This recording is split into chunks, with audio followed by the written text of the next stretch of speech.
Enero pasado, Davos. En un rincón silencioso de un salón privado, fui testigo de una escena que parecía transcurrir en dos universos paralelos, a pesar de que ambos hombres compartían la misma mesa. De un lado, un inversor de capital de riesgo de Palo Alto, rebosante de una energía inquieta, cafeinada, hablaba de la adquisición de Groenlandia como si fuera una startup tecnológica en problemas. Sus ojos brillaban con el fervor de quien ve el mundo entero como bienes raíces infravalorados. Para él, las multas multimillonarias de la Unión Europea a la inteligencia artificial no eran más que un impuesto al rezagado, una envidia regulatoria ante lo inevitable. Sin embargo, frente a él, el diplomático europeo no parecía enfadado. Su reacción no fue de enojo, fue de asco, de una repulsión física casi, como si alguien le hubiera sugerido vender la tumba de un familiar cercano. Mientras el estadounidense bromeaba sobre comprar una roca congelada, la expresión del diplomático se tornó fría y luctuosa. Habló de Groenlandia no como un activo, sino como Heimat, una parte sagrada e inalienable del alma continental. Para él, las regulaciones no buscaban asfixiar la innovación, sino construir un cortafuegos para proteger la dignidad humana de una servidumbre algorítmica. Lo que me impactó no fue el desacuerdo, sino la absoluta falta de un terreno común. No había una lógica compartida, ni un vocabulario mutuo, solo un silencio profundo y gélido, donde solía existir una alianza. No se sentía como un debate político, sino como presenciar un divorcio civilizatorio en tiempo real. Ese momento me hizo comprender que el Occidente que nos han vendido como una entidad única es en realidad un conjunto de dos organismos distintos con instintos de supervivencia opuestos. Esa imagen, la de una autopsia de una idea muerta, se me quedó grabada y no la he podido soltar. Ayúdame a desenredar esto. ¿Qué estaba pasando realmente en esa mesa? ¿Es solo una diferencia de opinión o algo mucho más profundo? Es una imagen muy potente, la de la autopsia, y creo que para hacerla, el bisturí tiene que cortar en los dos eventos clave que definieron ese momento, el 31 de enero de 2026, con el choque por Groenlandia y las multas masivas de la Unión Europea a la inteligencia artificial. Lo que viste en esa mesa no son solo titulares, son los síntomas de una división psicológica, casi biológica, que se ha estado gestando por siglos. Lo que estamos presenciando es la colisión de dos estrategias de supervivencia, lo que podríamos llamar la mentalidad de la frontera estadounidense contra la memoria feudal europea. Me interesa mucho esa idea, la mentalidad de la frontera. Para ponerle cara, pensemos en alguien como, no sé, Elías, un contratista de logística en Texas. No es un magnate, es un tipo normal con 3 camiones autónomos que compró con una deuda enorme. Vive al día, su existencia es totalmente precaria. Y cuando se entera de que la UE multa a la IA, a Grok, no lo celebra. Al contrario, dice que Europa está intentando cerrar las praderas. Me llama la atención que alguien tan vulnerable rechace la seguridad. ¿Por qué? Esa es la pregunta clave, y es casi incomprensible desde una perspectiva europea. Para Elías, la precariedad no es un fallo del sistema, es el precio que paga por su autonomía. Él ve cualquier red de seguridad, cualquier regulación protectora, como una jaula. En el momento en que el gobierno lo protege, siente que pierde su libertad de acción, se convierte en un dependiente. O sea que la ansiedad de la deuda no es algo que quiere eliminar. Exacto. Es el combustible que lo mantiene alerta, que lo obliga a innovar, a moverse. Para él, la libertad real exige la posibilidad del fracaso total. Vaya. O sea que la inseguridad es una característica deseable, no un problema a resolver. Pero, ¿esto es solo la opinión de un tipo en Texas o tiene raíces más profundas en la cultura estadounidense? Tiene raíces profundísimas. Fíjate que hay estudios que han medido algo que llaman la experiencia de frontera total. Analizaron condados en Estados Unidos entre 1790 y 1890 y midieron cuántos años pasó cada condado en lo que el censo definía como frontera. ¿Y qué era la frontera para el censo? Un lugar con tan poca gente que no había gobierno, ni tribunales, ni impuestos. Básicamente, la ley del más fuerte. ¿Y qué encontraron? Algo asombroso. Los condados que pasaron más tiempo en esa fase de autogestión y sin ley, hoy, más de un siglo después, muestran una oposición mucho mayor a los impuestos, a la redistribución de la riqueza y a la regulación. O sea que confirma la vieja tesis de Frederick Jackson Turner. Justo, de 1893. El carácter estadounidense, ese individualismo radical y antiautoridad, no nació en las ciudades de la costa este. Se forjó en la brutalidad de la frontera, donde tenías que arreglártela solo o morías. Los que valoraban la seguridad se quedaron en Boston. Los que estaban dispuestos a apostarlo todo se fueron al oeste. Ok, entiendo el chip del llanero solitario de Elías, pero ahora, a ver, giremos la cámara 180 grados. ¿Cómo ve Europa a este tipo? ¿No pueden verlo como un héroe o sí? Para nada. Cuando el diplomático en Davos mira a Elías, no ve a un hombre libre, ve a un bárbaro, ve un fracaso de la civilización. Para la mente europea, la inseguridad no es una virtud, es una crueldad que el Estado tiene la obligación de erradicar. Y supongo que eso tampoco es nuevo. Para nada. El famoso estado de bienestar europeo no es un invento socialista del siglo XX. Es el heredero directo de las leyes medievales para pobres y de la caridad de la Iglesia. O sea que hay una línea directa desde el siervo que le pedía ayuda al señor feudal hasta el ciudadano que hoy exige salud pública. Exactamente. El Estado simplemente asumió el rol del señor feudal benigno. El contrato social europeo es muy claro. Tú contribuyes al colectivo con impuestos altos y aceptas un montón de reglas. ¿Ya cambió? El Estado te garantiza una dignidad básica. Justo, no te vas a morir de una enfermedad curable ni te quedarás en la calle. Esa es la memoria feudal.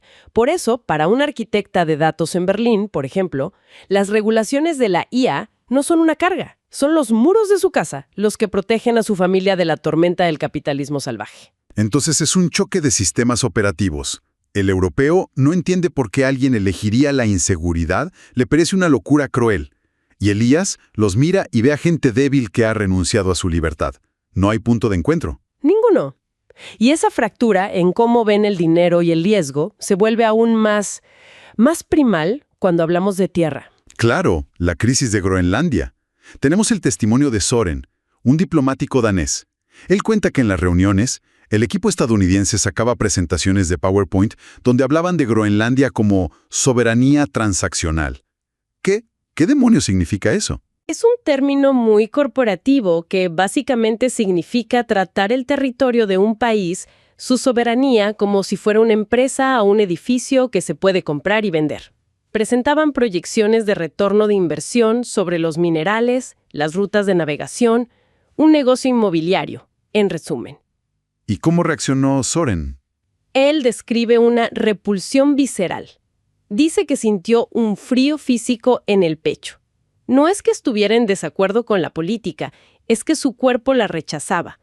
Para él, la soberanía no es un activo en un balance. Él la llamó seguridad ontológica. Seguridad de ser. Exacto, la seguridad de existir como pueblo en un lugar. La idea de venderla era, pues, una profanación. Esto suena a dos planetas distintos. ¿Hay algún modelo que nos ayude a entender estas dos visiones del mundo? Sí, hay un marco clásico de Robert Kagan que sigue siendo muy útil. La idea de que Estados Unidos es de Marte y Europa es de Venus. Estados Unidos, Marte, sigue viviendo en lo que se llama un mundo jovesiano. Jovesiano. A ver, ¿qué es eso en español simple? Es la idea de que, en el fondo, el mundo es un lugar anárquico y peligroso. Una especie de sálvese quien pueda a nivel global, donde la única seguridad real viene de tener el poder militar más grande. ¿Y Europa, Venus, es lo contrario? Sí, ha intentado construir un paraíso posthistórico, un mundo kantiano regido por leyes, tratados y cooperación, tratando de salirse de ese juego de poder. Pero ahí está la gran ironía, ¿no? El argumento estadounidense es que ese hermoso jardín europeo solo pudo florecer porque durante 80 años Estados Unidos estuvo vigilando la puerta con un rifle. Esa es la paradoja. El jardín de la paz europea creció a la sombra del poder estadounidense. El problema es que en 2026 el jardinero ya no se conforma con vigilar la puerta. Ahora quiere comprar un pedazo del jardín. Y la repulsión de Soren es la de alguien que ya olvidó cómo es la jungla de afuera. Justo. Y me imagino que para un europeo escuchar esa lógica de vamos a explotar este recurso por el progreso debe activar todas las alarmas históricas, ¿no? Totalmente. Le recuerda su peor fantasma, la Conferencia de Berlín de 1884. Ahí fue donde las potencias europeas se sentaron con un mapa de África y con lápiz y regla se lo repartieron como si fuera un pastel, desatando un siglo de horror. Claro, Europa ha pasado los últimos 80 años tratando de construir un sistema donde las fronteras sean sagradas, precisamente porque saben lo que ocurre cuando no lo son. Violar una frontera es su tabú más profundo. Así que cuando los estadounidenses llegan con su PowerPoint, no están violando una ley, están violando un trauma. Y el concepto de Heimat, ¿qué significa exactamente esa palabra? Es mucho más que patria o casa. Heimat es una palabra alemana que no tiene una traducción perfecta. Implica un sentimiento profundo de pertenencia, de raíces, de identidad ligada a un lugar. Es el paisaje de tu alma. Vender eso es como vender un recuerdo familiar. Es impensable. Entonces es un diálogo de sordos. Estados Unidos ve a Soren como una pieza de museo, y Soren ve a Estados Unidos como un adolescente peligroso con una pistola que no ha aprendido la lección de la historia. Exacto. Y esa necesidad de moverse, de romper cosas, nos lleva directamente a la tercera fractura. Hemos cubierto dinero y tierra, el mundo físico. Pero ¿qué pasa cuando esta colisión llega al mundo digital? A la inteligencia artificial como Grok, que es la nueva frontera de nuestro tiempo. Aquí aparece nuestra tercera figura, Elena, una funcionaria en Bruselas. Y es clave entender cómo se ve a sí misma. Alguien como Elías la vería como una burócrata que frena el progreso. Pero ella se ve como una defensora, casi una heroína. Ella formó parte del equipo que armó las multas contra Grok. Para ella, la ley no es una molestia, es un escudo moral. ¿Un estudio contra qué exactamente? Contra el caos, contra el poder impredecible de la tecnología sin control. Ella lo enmarca en una diferencia filosófica fundamental, la que existe entre la libertad negativa de Estados Unidos y la libertad positiva de Europa. A ver, explícanos eso de libertad negativa y positiva. Libertad de interferencia. Eres libre mientras el gobierno no te impida hacer algo. Es el derecho a que te dejen en paz. Ok, eso está claro. ¿Y la positiva? Pero Elena argumenta que eso ya no es suficiente. Ella defiende la libertad positiva, la libertad para hacer algo, la libertad para vivir una vida digna, para participar en la democracia sin ser manipulado por algoritmos. Y para que esa libertad exista, dice ella, ¿el Estado debe intervenir? Justo. Si un algoritmo te mantiene enganchado y enojado para vender anuncios, Elena diría que no eres libre. Estás en una servidumbre algorítmica. Y esto se traduce en dos formas totalmente opuestas de hacer leyes, ¿cierto? El famoso principio de precaución europeo contra, ¿qué? El principio de rompe cosas y luego pregunta. Básicamente, Europa opera con el principio de precaución. Es regulación ex ante. O sea, se intenta anticipar todo lo malo que podría pasar con una nueva tecnología y se crean reglas para prevenirlo antes de que ocurra. Es como construir la cerca antes de que se escape la vaca. Ándale. Y Estados Unidos. Espera a que la vaca se escape y entonces sale a buscarla. Exactamente. Funciona con el principio de proacción, que es regulación ex post. O sea, innova primero, rompe cosas y si hay un desastre, ya se limpiará después. Para ellos, el riesgo es el precio del progreso. Para Europa, el riesgo es una responsabilidad que debe ser gestionada. Pero aquí hay un peligro, ¿no? Me suena a algo que un pensador francés, Tocqueville, advirtió hace casi 200 años. El riesgo de un despotismo suave. Diste en el clavo. Tocqueville no temía a un tirano con un ejército. Temía a un Estado paternalista que, con la mejor de las intenciones, nos trata como a un rebaño de animales tímidos. Un gobierno que, por nuestro propio bien, nos envuelve en 1.000.000 de pequeñas reglas que nos quitan la necesidad de pensar, de arriesgarnos, de vivir. Nos mantiene seguros y cómodos, pero a costa de nuestro espíritu. Entonces, ¿Elena cree que está enjaulando al monstruo de la IA para proteger la dignidad humana? Sí, y la mentalidad estadounidense ve a Elena como la carcelera que impide explorar la nueva frontera, sin importar el costo. Ese es el choque final. El derecho a ganar, asumiendo cualquier riesgo, contra el derecho a no perder nunca, cediendo cualquier libertad. Entonces, si juntamos todas las piezas de esta autopsia, la economía de Elías, el territorio de Soren y las leyes de Elena, ¿cuál es el diagnóstico final? ¿De qué murió Occidente? El veredicto de la autopsia es que Occidente nunca fue un solo cuerpo. Fue una ficción conveniente, una alianza temporal de dos organismos distintos contra una amenaza común. Ahora que la amenaza cambió, estos organismos están volviendo a su naturaleza fundamental. Por un lado tienes a Estados Unidos, una hegemonía en etapa tardía que intenta cobrar una renta imperial por haber gestionado el mundo durante décadas. Es una civilización impulsada por el mito de la ruptura, del avance, que corre a toda velocidad hacia el acantilado solo para ver qué hay del otro lado. ¿Y Europa? Europa se ha convertido en una entidad burocrática de museo. Su superpoder ya no es militar ni económico, es la gobernanza.